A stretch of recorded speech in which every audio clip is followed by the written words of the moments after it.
Vamos a ubicarnos en el capítulo 6 de Juan, capítulo 66 hasta el verso 71. Vamos a pedirle a un hermano que si nos puede leer el texto desde su lugar, no importa, alce su voz un poco y lo vamos a escuchar. Juan capítulo 6, versos 66 al 71. Hermano Alexander.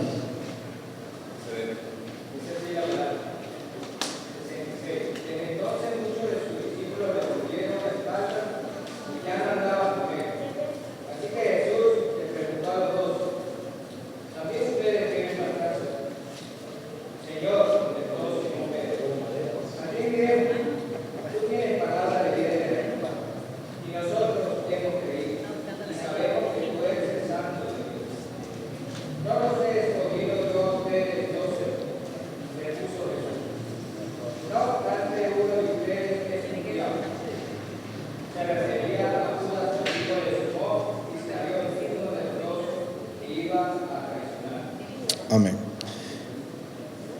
Vemos ahora el relato bíblico que nos acaba de leer el hermano, en el cual Juan enfatiza un poco sobre todavía la respuesta que estaba causando el revuelo, el inconveniente que tenían aquellas personas sobre el discurso que el Señor estaba dando o había finalizado, como es el discurso del pan de vida. Ahora, hay algo muy importante que nosotros debemos tener en cuenta antes de empezar a estudiar ya de lleno cada verso. La siguiente diapositiva nos dice 3 aspectos fundamentales o 3 factores que nosotros tenemos que tener en cuenta a partir de estas palabras que Jesús trata de decirle, ahora enfocado en sus discípulos. Y el primer aspecto importante que tenemos que tener en cuenta en esta noche, amados hermanos, es que Juan está finalizando el relato del ministerio de Jesús en Galilea. Esto es muy importante tenerlo en cuenta porque a partir de este momento, Juan y lo que está pasando con el Señor Jesús tiene otro enfoque, cambia de panorama y también cambia de lugar. Si nosotros hemos traído el hilo del relato, de la narración y de lo que ha hecho Jesús, nos vamos a dar cuenta que anteriormente Jesús estaba enfocado su ministerio en Galilea. Había sanado en Caná, en Caná había hecho el milagro de convertir el agua en vino en las bodas, ¿se recuerdan? Eso lo hizo en Galilea. También en Galilea hizo el milagro al hijo del principal, ¿sí, hermana? Del noble, dijo. Del noble, bueno, yo lo tengo así con otro nombre, ¿verdad? Del principal, el que tenía autoridad. Le hizo el milagro desde largo, digamos. Estaba desde Capernaum y a una distancia muy larga, él hizo el milagro de este muchacho. También otro milagro que nosotros encontramos en la región de Galilea, específicamente en esa zona, fue la alimentación de los 5,000. Y después en Capernaum, que también es una región de Galilea, fue donde Jesús dio su último discurso. Entonces, es muy importante que nosotros tengamos en cuenta porque hasta este momento, ya finalizando el capítulo 6, Jesús está todavía en Galilea. Pero después, cuando empecemos a estudiar el verso 7, nos vamos a dar cuenta que ya Jesús empieza a enfocar su ministerio en Judá. Otro segundo aspecto importante, lo que estamos hablando, después de esto el relato se centrará en Judea. Es un punto cumbre, hermanos, ahorita en este desenlace, porque a partir de este momento empieza lo fatídico. Empieza ya lo difícil para el Señor, porque poco a poco Él está empezando el camino que lo va a llevar a la cruz, el camino que lo va a llevar a la muerte. Y en este camino, en este relato van a haber algunas cosas muy importantes que nosotros también tenemos que tener muy en cuenta. Y el tercer aspecto que tenemos que tener en cuenta, amados hermanos, es que es lo que pensaban anteriormente las personas de Jesús. Eso lo vimos la semana pasada, lo vamos a volver a recordar. Lo que pensaba la gente anteriormente de Jesús y lo que piensa ahora hasta este momento. La semana pasada estuvimos hablando sobre el mensaje que Jesús había dado por medio de esa predicación, como era el pan de vida, y vimos todo el tipo de confrontaciones que el Señor tuvo con la gente, principalmente con los principales judíos, con aquellas personas que le venían siguiendo poco a poco. Vimos que ellos empezaron a murmurar, que ellos empezaron a decir algún tipo de cosas. Probablemente ellos ya estaban claros sobre lo que Jesús les estaba tratando de decir, y lo que causó en ellos fue de que ellos no se comprometieron. Lo que causó en ellos fue que toda esa multitud que le seguía se convirtió ahora en una pequeña multitud, en un pequeño grupo de gente. Y vamos a ver más adelante que todo esto todavía va a venir disminuyendo poco a poco. Después de esa cantidad de personas, inclusive algunos comentaristas hablan de entre 12 y 15 mil personas que seguían a Jesús por cualquier tipo de interés. Ahora el grupo se vuelve sumamente pequeño. Entonces vamos a avanzar ahora sí ya de lleno con la exposición del texto. Vamos a ubicarnos ahí en nuestra Biblia en el verso 66 y también en el verso 67. Dice la palabra del Señor: desde entonces muchos de sus discípulos volvieron atrás y ya no estaban con él. Cuando el autor del libro de Juan habla de muchos, encierra una gran cantidad de personas, hermano. No son unos pocos. Ni siquiera podemos hablar de 50, de 100, de 200 personas, sino que probablemente de más personas, más discípulos que estaban siguiendo al Señor, primeramente con un interés particular, con un interés material, un interés secular, tratando de llenar sus estómagos, tratando de satisfacer sus necesidades humanas, pero que ahora, después del discurso poderoso y claro de parte del Señor Jesús, han visto ahora la cosa muy difícil. Y lo que han hecho ellos, en vez de comprometerse, en vez de seguir ese camino que el Señor les está mostrando, les está trazando, lo que está haciendo ahora la persona es renunciar a la enseñanza que el Señor les está dando hasta este momento. Dice que ya no andaban con Él. Muchos llegaban con un propósito esencial. Muchos estaban con Él con un interés tal vez no muy genuino, no espiritual. No habían entendido algunos el mensaje espiritual que el Señor a través de su discurso quería dar a entender, pero también los pocos que habían entendido el mensaje ya no querían nada con Él. Entonces ese grupo de personas, esa multitud, ese gran número, dice que se volvieron atrás. Me gusta mucho un comentarista que dice de que cuando uno va al griego y mira esta frase, volvieron atrás, uno se da cuenta de la magnitud de lo que ellos habían escogido. Porque dice que en el original griego volvieron atrás es volver a lo que hacían antes. Volver a lo que hacían antes de haber conocido al Señor Jesús. Muchas de estas personas que seguían al Señor eran pobres, personas necesitadas, personas que necesitaban algo de parte del Señor, en su mayoría. Pero también habían personas que tenían facilidades, personas que eran eruditas, personas que conocían de la ley del Antiguo Testamento, principales con autoridad, judíos que tenían autoridad dentro de su gremio. Podían haber escribas, podían haber fariseos, podían haber saduceos, gente que quizás estaba solamente por curiosidad escuchando lo que el rabí, según ellos, lo que el maestro podía decir. Muchos de ellos se acercaban a los maestros solamente para aprender más de lo que ya conocían y ver si lo que él enseñaba lo enseñaba con autoridad o lo que él enseñaba en realidad eran cosas interesantes. Pero llegó el momento donde Jesús ya les había demostrado lo que él era realmente. les había enseñado su identidad por completo. Y también Él, a través de su mensaje, había mostrado la identidad de las personas que lo estaban siguiendo.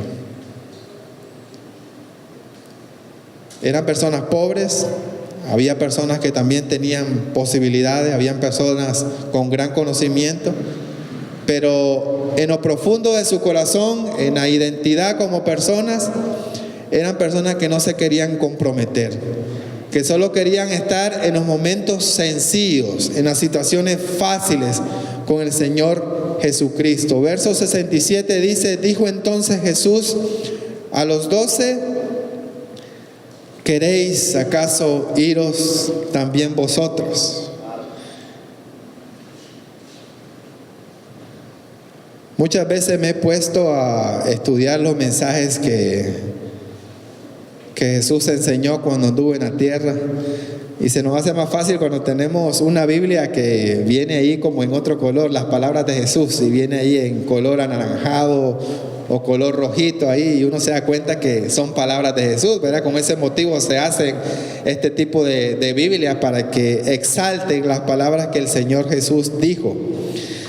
Y muchas veces los discursos del Señor, las predicaciones, los mensajes tienen un gran poder. Son mensajes que vienen preparados para que las personas lo entiendan. Mensajes que vienen con una didáctica sencilla, pero a la vez con autoridad, con fuerza. Si nosotros leemos detenidamente el verso 67, nosotros vemos claramente que Jesús, a través de una pregunta, está confrontando a sus discípulos, ya no a la gran multitud. Tenemos que tener claro eso primeramente. Ya no Jesús confronta a aquella muchedumbre que le seguía, a ese montón y miles de personas, cientos podemos hablar, sino que ahora Jesús se enfoca en aquel pequeño grupo, probablemente los 12, los apóstoles, el círculo más cercano del Señor, y quizás algún otro discípulo que todavía se mantiene fiel. Y les dice: ¿queréis acaso iros también vosotros? Yo no sé qué fue lo que sintieron los discípulos en ese momento, pero cuando nosotros vemos las palabras del Señor y las hacemos propias, nosotros vemos también una confrontación en nosotros. ¿Será que muchas veces nosotros pensamos en irnos? ¿Pensamos en no seguir siendo discípulos del Señor? ¿Será que a veces se nos ha pasado por la mente, por cualquier circunstancia, problema, dificultad, tempestad que podamos tener, se nos ha pasado por la mente decir o dudar en seguir más al Señor?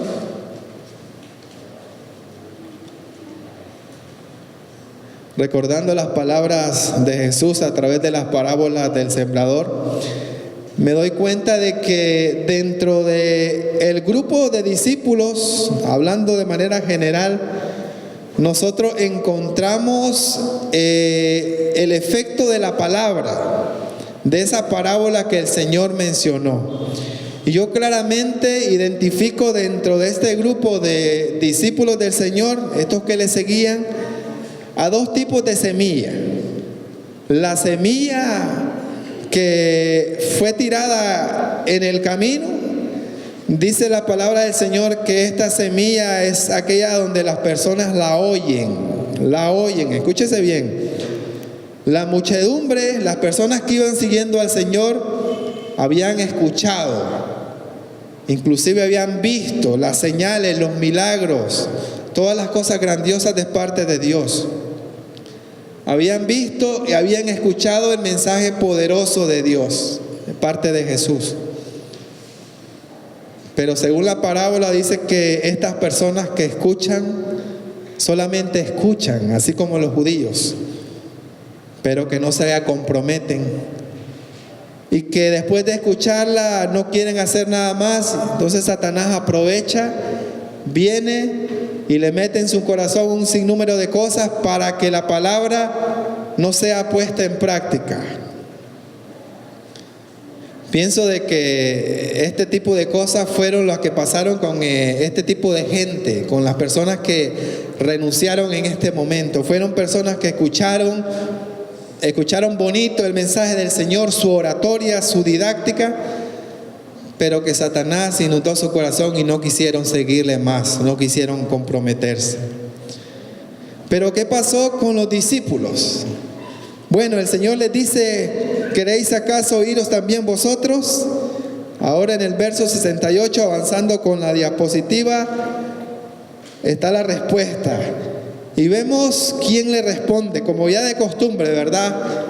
Nuestro hermano Pedro, el apóstol Pedro, Simón, un hombre que siempre estaba adelante, siempre era el atrevido, era el que se tiraba de una. Dice el verso 68, le respondió Simón Pedro: Señor, ¿a quién iremos? Dice, tú tienes palabra de vida eterna. Y después hablando en nombre del grupo, porque Pedro tenía liderazgo, hermano. A pesar que era un hombre que a veces era muy impulsivo, pero era un hombre que tenía liderazgo. Habla en nombre de todo el grupo de discípulos que quedaban allí y les dice: nosotros hemos creído y conocemos que tú eres el Cristo, el Hijo del Dios viviente. Cuando nosotros vemos de algún modo las respuestas de Simón Pedro, pues ya conociéndole, ya habiéndole estudiado cómo él se comporta, nosotros podemos decir: eso fue un arranque de emoción. Este fue lo que hace típicamente Pedro, como cuando le sacó su espada y le cortó la oreja al guardia, como cuando Jesús le preguntó qué pensaba que era él. Entonces a veces nosotros nos imaginamos que la respuesta por lo general de Pedro son solo palabras, son pura emoción. Pues no sé qué decir en esta parte, pero si nosotros seguimos el relato, creo que Pedro en este momento está hablando de una manera clara y está mostrando un compromiso serio con Dios. Dice que le respondió con una pregunta, así como Jesús también había dado una pregunta, había hecho una confrontación por medio de una pregunta. Pedro le responde también con una pregunta y le dice: Señor, ¿a quién iremos? Hasta este momento, como hablábamos anteriormente, ya Jesús había mostrado su verdadera identidad. No solamente era un Mesías, no solamente era un profeta, no solamente era un maestro con autoridad y con sabiduría, sino que era el mismo Cristo, el mismo Hijo del Dios viviente. Tú tienes palabras de vida eterna, le dice. ¿Qué decía el texto de memorización anterior, el que acabamos de recitar, Juan 6:63? Ya se le olvidó.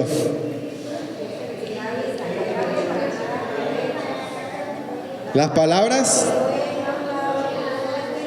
son espíritu y son vida. Parece que Pedro estaba atento al mensaje que el Señor había dicho, el discurso del pan de vida, porque él responde con ese mismo discurso, él responde con esas mismas palabras y le dice: tú tienes palabras de vida y son palabras de vida eterna. Pedro ya estaba claro, hermano. Pedro ya sabía lo que era Jesús, ya estaba consciente del compromiso que tenía un discípulo del Señor y estaba preparado ahora para el segundo capítulo, ¿verdad? Estaba preparado para lo que venía, posiblemente lo más duro. Avanzamos con el texto, verso 70. Jesús le respondió: no os he escogido yo a vosotros los 12. Y miren que le vuelve a hacer otra pregunta, ¿verdad? Y uno de vosotros es diablo. Hablaba de Judas Iscariote, dice Juan, haciendo un comentario sobre esto, hablaba de Judas Iscariote, hijo de Simón, porque este era el que le iba a entregar y era uno de los 12. Cuando yo estaba leyendo este texto, yo no entendía o trataba de entender el propósito o por qué Jesús estaba respondiendo a lo que Pedro anteriormente había dicho. Estaba tratando de descifrar esa pregunta que Jesús les estaba haciendo, sobre todo a Simón Pedro, cuando él dice: no os he escogido yo a vosotros los 12 y uno de vosotros es diablo. De algún modo yo veo como que Jesús le está brindando el verdadero panorama que les espera. Como que le está poniendo la situación ahora todavía más complicada a este pequeño grupo que estaba quedando únicamente.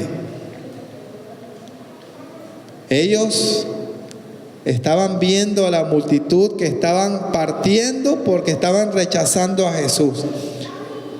Ellos estaban quedando solos. Su grupo ahora es diminuto. Y aún así viene Jesús y les dice: yo los escogí a ustedes, pero incluso en medio de ustedes 12 que yo los escogí para que estuvieran cerca de mí, incluso en medio de ustedes va a haber traición, van a haber problemas, van a haber dificultades. Imagínense ustedes que estén pasando por una mala experiencia, por una dificultad, por un problema grandísimo. Y de remate viene el Señor Jesús y les dice: bueno, sí, están pasando por dificultades, pero esto se va a poner peor. Esto viene feo. Lo que les espera son cosas difíciles todavía, aún más. Yo no sé cómo usted se va a sentir, pero fue prácticamente lo que los discípulos estaban enfrentando en este momento. La reducción del grupo de personas. Me imagino que en ese momento los discípulos, inicialmente a ver todo este grupo de personas, ellos estaban emocionados, así como cuando nosotros, o cuando hay iglesias que inician con una gran cantidad de personas. No sé cuántos de ustedes han tenido esa experiencia. Yo sé que acá en Iglesia de Cristo en Cúcuta probablemente tuvieron esa experiencia de ver nacer a la iglesia desde cero, a poco. La iglesia fue creciendo y llegó un momento donde la iglesia empieza a crecer casi de manera sobrenatural, se empieza a llenar de 10 a 20 personas, 30, 40, 50, inclusive llegan a 100 personas y todo es bonito, todo es color de rosa, las cosas marchan bien. Pero como dicen allí, entre más grande una iglesia, entre más personas, también hay más problemas. Y vienen los momentos difíciles, vienen los momentos complicados. Hay iglesias que empiezan a disminuir, ¿verdad?, el grupo de personas. Hay iglesias que incluso se dividen. Hay personas que se van y son personas que en realidad no están comprometidas con el Señor. Pero la respuesta de Simón, la respuesta de este pequeño grupo de discípulos nos demuestra que realmente ellos estaban enfocados. Ellos estaban comprometidos con seguir a Cristo, ¿verdad? A pesar de las circunstancias, porque más adelante nosotros nos vamos a dar cuenta que no solamente Judas traicionó a Jesús. No solamente Judas fue que vendió al Señor, sino que también sus apóstoles. En los momentos más difíciles salieron huyendo. En los momentos más complicados dejaron solo al Señor Jesús con su madre y Juan y la otra María. Pero ¿qué podemos analizar en esta porción bíblica ya para ir finalizando? Dice que el Señor hablaba de Judas Iscariote, hijo de Simón, porque este era el que le iba a entregar y era uno de los 12. Yo no sé cuántos de ustedes se han puesto a pensar en el papel de Judas, el traidor como lo conocemos nosotros. Pero cuando nosotros analizamos a la vida de Judas, cuando nosotros analizamos la manera como los evangelistas tratan de ver este tipo de temática, el tema de Judas, vemos que de alguna manera son cosas complicadas. Yo siempre me he puesto a pensar de si ya Judas no tenía nada más que hacer, sino que cumplir con su labor, ¿verdad? Así como un actor de telenovela que tiene que decir o practicar lo que ya tiene que hablar, ¿verdad? Su rol. Pero estaba leyendo un comentarista y me gustó mucho lo que él decía. Comparto su idea, usted puede tener su propio criterio, pero él decía de que Judas realmente tuvo la oportunidad incluso de cambiar su rumbo, cambiar su camino. Algunos dicen que no, algunos dicen que tenía que ser Judas el que tenía que entregar a Jesús para que se cumpliese la palabra, para que se cumpliese la profecía. Pero yo trato de entender, y la verdad es que pienso que pudo ser otra persona y no uno de los 12 quizá, o sí uno de los 12, pero no estrictamente Judas. Pienso que a Judas lo que lo llevó realmente a traicionar a Jesús fue lo que había en su corazón, la manera como él se estaba empezando a portar desde que conoció al Señor. Y yo lo trato de identificar hablando sobre la parábola que vimos de la semilla del sembrador, con aquella semilla que fue sembrada en la piedra. ¿Se recuerdan? ¿Qué dice sobre la semilla que fue sembrada en la piedra? No tuvo raíces. Cuando vienen los problemas, por lo general con este tipo de personas, que la semilla, la palabra, es sembrada sobre piedra, cuando vienen las dificultades fácilmente es arrancada esa planta, porque sus raíces no están bien fundamentadas. Algunos escritores dicen que Judas, cuando entró al grupo de los 12, cuando es escogido como apóstol, era un hombre que estaba totalmente entregado con el Señor. Y lo estaba haciendo de una manera sincera, lo estaba haciendo de una manera bien enérgica, comprometido con Dios, pero lamentablemente las raíces de él no eran profundas. Y pudo más la avaricia, la codicia, el interés en el dinero, porque según los evangelistas, los evangelios dicen que él era un ladrón, que a él le gustaba meter la mano, dice, en el bolso de las ofrendas, y no era para regalársela a los pobres, sino que a él le gustaba la plata, digamos. Ya tenía ese problema en su corazón, y nos recuerda las mismas palabras del Señor que dicen que todas las cosas malas que nosotros hacemos vienen desde el fondo de nuestro corazón. Ahí nace todo lo malo. Probablemente Judas entró con el mayor interés en servir al Señor, pero perdió la lucha con ese corazón. Así como nosotros muchas veces tenemos lucha con nuestros corazones, tenemos lucha con el pecado, muchas veces con nuestras debilidades, pero luchamos y tratamos de agradar al Señor. Lamentablemente Judas perdió esa batalla. Y de algún modo yo veo que en los relatos que hacen los evangelistas, veo que Jesús trata de cambiar ese parecer que hay en Judas. Pero toda esa circunstancia, toda esa manera de ser él, bueno, lo llevó a que él fuera el indicado, lamentablemente. Llenó todos los requisitos para ser el malo de la película. Más allá no podemos decir más, sino que los evangelistas de algún modo solo tratan de decir y de referirse a Judas por lo que es. Ellos dicen que era un ladrón, y utilizaban simplemente esa palabra, pero algo que me llama sumamente la atención es que no dicen nada más. Yo no sé cuántos de ustedes le hubiese dedicado por lo menos unos 3 capítulos para referirse de Judas el traidor y citarle unos cuantos salmos imprecatorios a Judas, para tratar de desahogar toda la ira que probablemente tenían contra este hombre, que era muy querido también por parte de Jesús. Lo amaba a pesar de que era un traidor.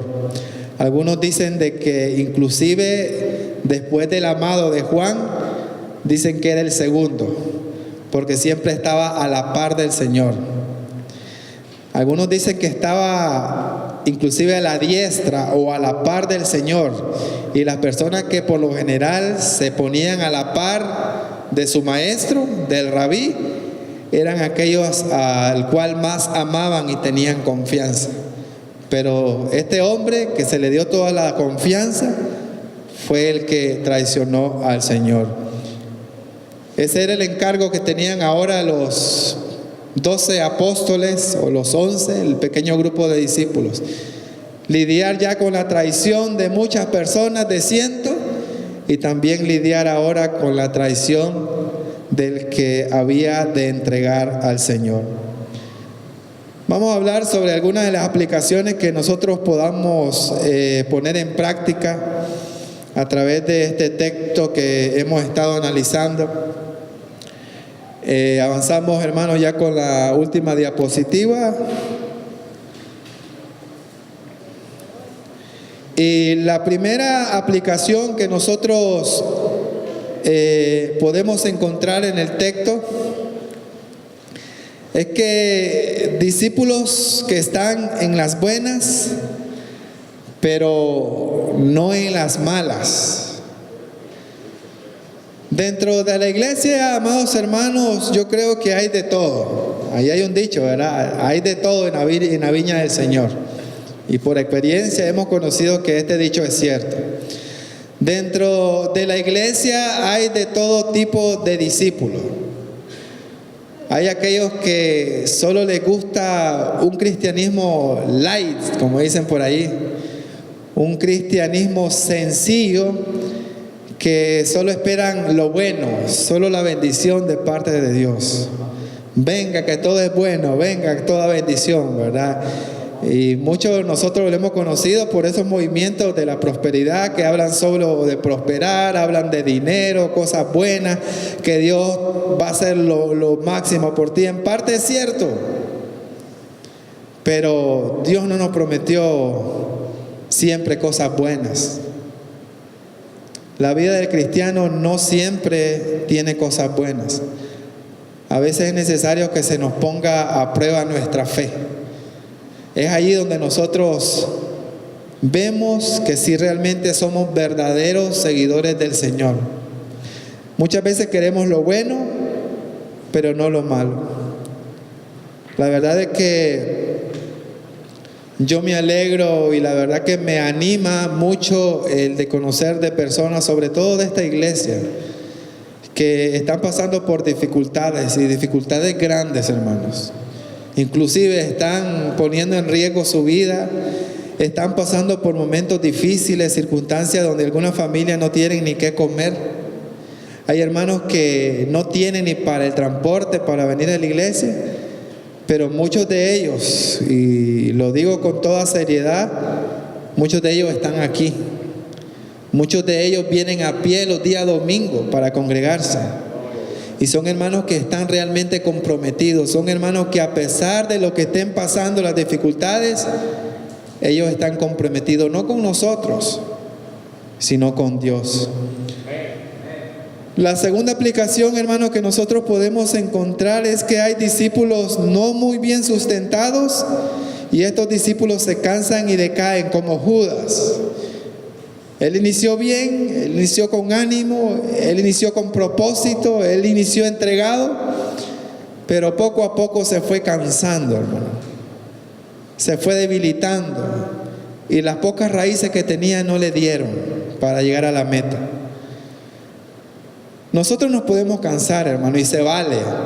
Somos humanos. Somos personas finitas, de carne y hueso. Personas con emociones, que nos desanimamos, que pasamos por enfermedades. Somos personas emocionales. A veces estamos tristes, a veces estamos preocupados, a veces lloramos, a veces andamos alegres. Y muchas veces eso afecta a nuestro cristianismo. Pero no se preocupe si usted se cansa, hermano. Todos nos cansamos. Pero preocúpese cuando en medio de ese cansancio usted ya se siente totalmente derrotado y ya no quiere seguir más al Señor. Nuestras fuerzas, amados hermanos, tienen que estar sustentadas. Nuestra base del cristianismo tiene que estar sustentada siempre en nuestro Señor. Cuando nosotros sustentamos nuestra vida en nuestro Dios, en sus promesas, por sobre todo, hermano, créalo que eso le va a dar ánimo. Nosotros solamente estamos acá por cierto tiempo, por un tiempo limitado. Piense en esas promesas que el Señor le ha dado a usted, grandes y fieles, como dice el canto. Piense en ese momento, en ese lugar que le tiene preparado el Señor para usted. Y se va a dar cuenta que todo lo que está pasando en esta tierra, hermano, no es nada comparado a lo que nosotros vamos a experimentar. Lamentablemente estamos atados a este mundo, hermano. Muchas veces nos hemos arraigado demasiado a este mundo que perdemos la brújula. Escuché el comentario de un predicador una vez donde él decía de que él se sorprendía mucho porque creo que las baterías están llegando a su fin.